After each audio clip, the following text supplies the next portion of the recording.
first game, we had both pep bands here. It was loud and it was rolling.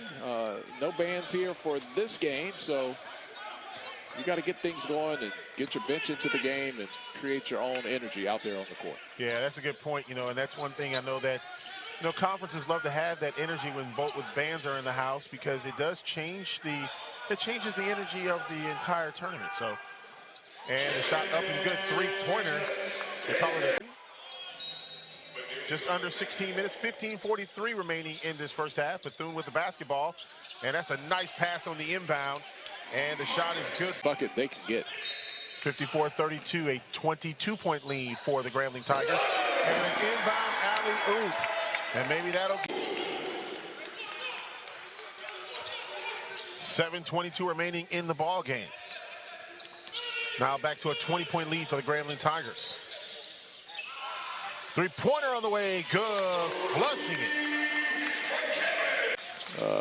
Lineup and really took away from his touches. And a steal by Bethune-Cookman. Harmon coming away with it, and here is the layup. Up and good to Sean Dyson.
To both Southern and Grambling State. Now this money will go towards academics, athletics, and wellness services as part of the NBA's ongoing commitment to students, faculties of HBCUs. Now this is obviously great. I didn't play basketball. I was going to Southern. There was no ifs, ands, or buts about it. Harmon gets it into Davis. In the corner to Joe French. And he knocks down another.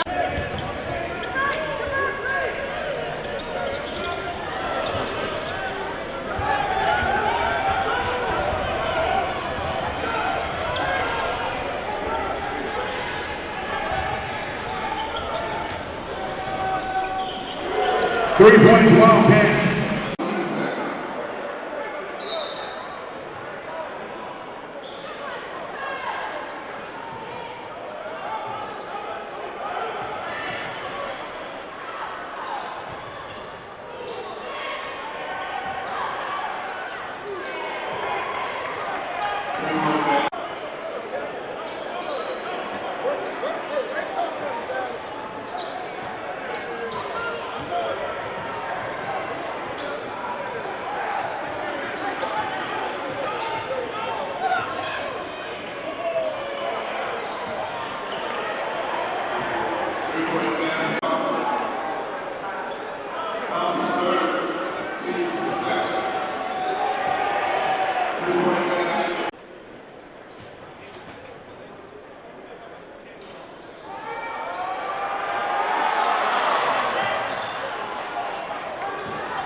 this team in terms of buckets.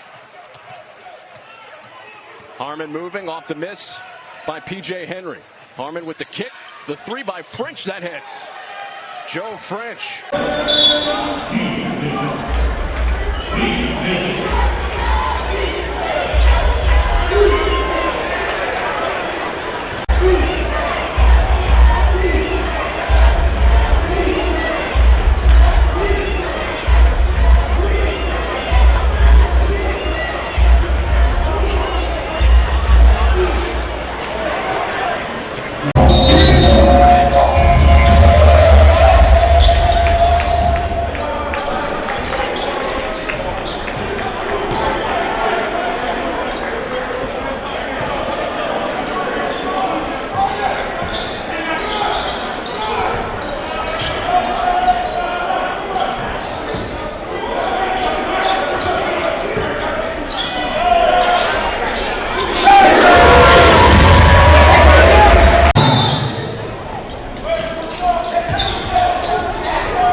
established with this year's version of the Illini with all these new players, Jason.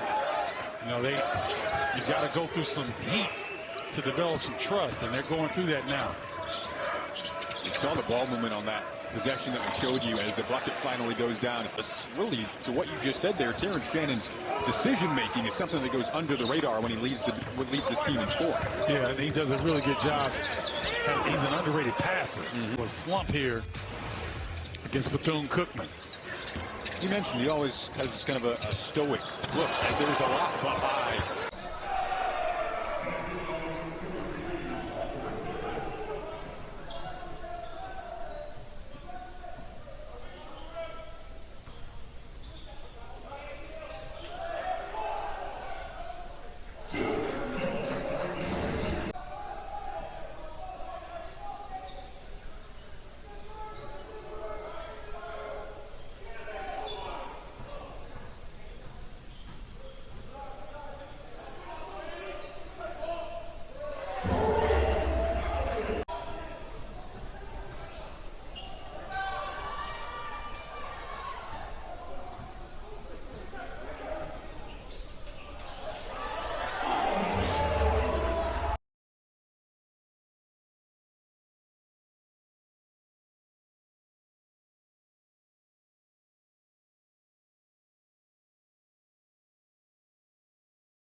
Krause, we've mentioned, is the player to watch.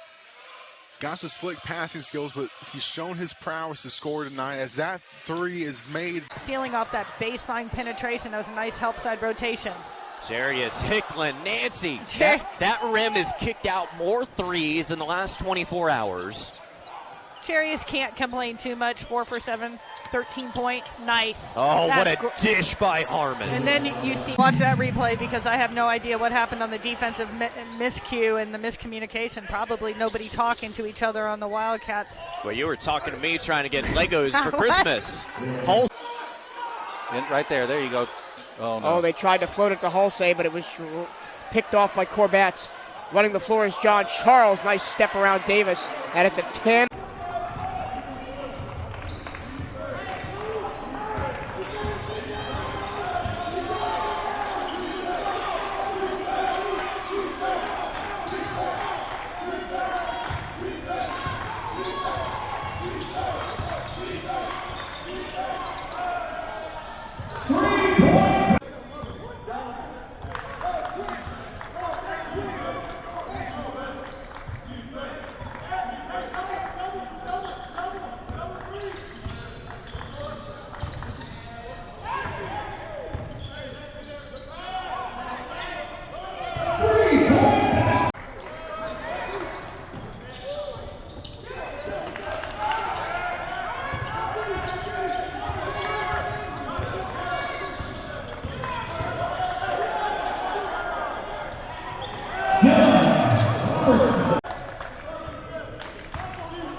Here in the opening 3 minutes, and he does. And when it comes to personnel, we talked about the length and size of Bethune-Cookman. That gives a lot of teams a lot of problems. Harris and Clinton, this is their kind of game. Two long players that will be instrumental in a lot of success tonight. Give off Harmon. Harmon trapped. He runs into three defenders, somehow gets it out. Robertson with the left hand off the glass. Johnson goes low for Kelly. Kelly's got 7 tonight, and he gets that one sent back by Dylan Robertson. We saw him at the start of the game. Picked up a couple early fouls, going right to the rack. We haven't seen James Henderson, who's carrying a bit of an injury but could play if needed, and Robertson just extends that right arm and grabs the ball. And I mentioned on Monday, I love how he attacks the rim on rebounds, does Robertson. He only has eyes for the ball. Here's French on a moving shot, and he gets that to Kentucky out of high school. Committed to Western Kentucky, but did not play. Tough finish as well for Marcus.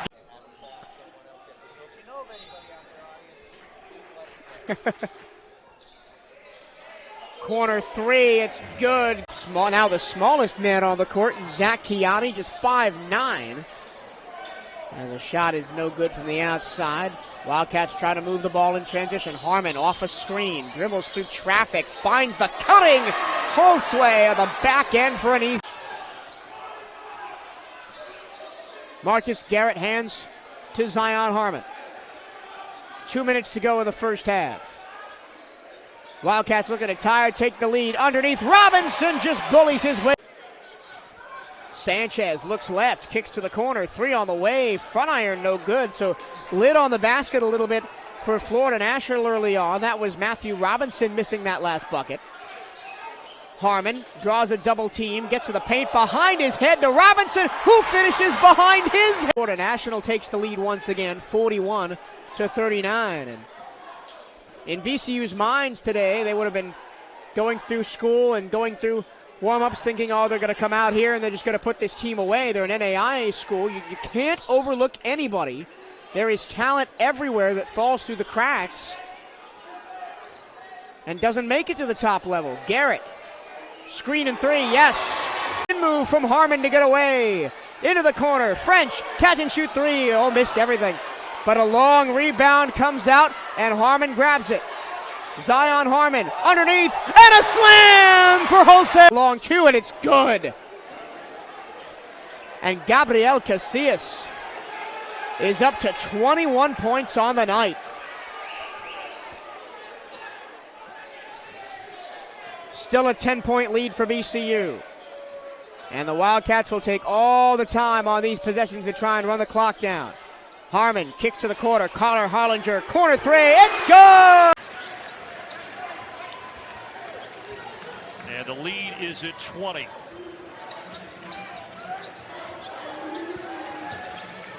Boy, Harmon had a lane. Now he throws an alley-oop. Great pass and a slam by. Certainly our thoughts and prayers go down to the people of Daytona Beach, Florida, as they continue to deal with some really tough stuff. Yeah, the rest of the state, as French lays it in. In fact, we talked about their football team. Transferred here to Bethune-Cookman, and here he is bringing the ball up. The guy that was being recruited by Kansas and some of the other blue bloods in college basketball. Hasn't had maybe the start he'd hoped to his career, but now settling into Bethune-Cookman, and like you said, a top 50 kid. Really excited to see him play. Also excited to see Joe French. By Bethune-Cookman of not knowing who they're guarding. Patrick McCaffrey just flowing into the floor, and he's wide open the whole time down. Harmon picks up his dribble. Robertson on the block. The hook shot goes to Iowa. Aaron Eulis not quitting on the play and making a nice defensive effort from behind. Eulis almost got the steal. Will stay here with Garrett. Harmon inside to the 7-footer. Holsway trying to get some space with the left, and the soft touch goes. Vicious took the brunt of that assist. My goodness. When you look at their roster, I know they lost a lot. You lose Jordan Bohannon and you lose Keegan Murray, but there's just too many good players out here. They're going to have to figure some things out along the way, but I really do believe that this Iowa team is capable of finishing in the top 3 in the Big Ten this season. Look at a guy like Peyton Sanford, right? He had a good start to this game. He came on hot the end of last year. Throwing it up. Oh! Okay. You have to look at the way they shot the ball in the first half. They made some shots. They got away from him here in the second, and Iowa's really clamped down. You have to give the Hawkeyes a lot of credit. But their guards in the first half, Zion Harmon, Marcus Garrett, those guys were able to make some plays. This is a really good opponent. Looking at what Iowa can do this year.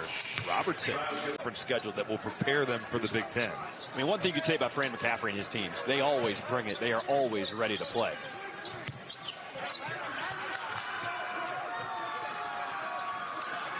There's the schedule for Iowa coming up. You said it. At Seton Hall, at Clemson, and then home for Georgia Tech November 29th. Backdoor cut. Goodovicius will lay it in.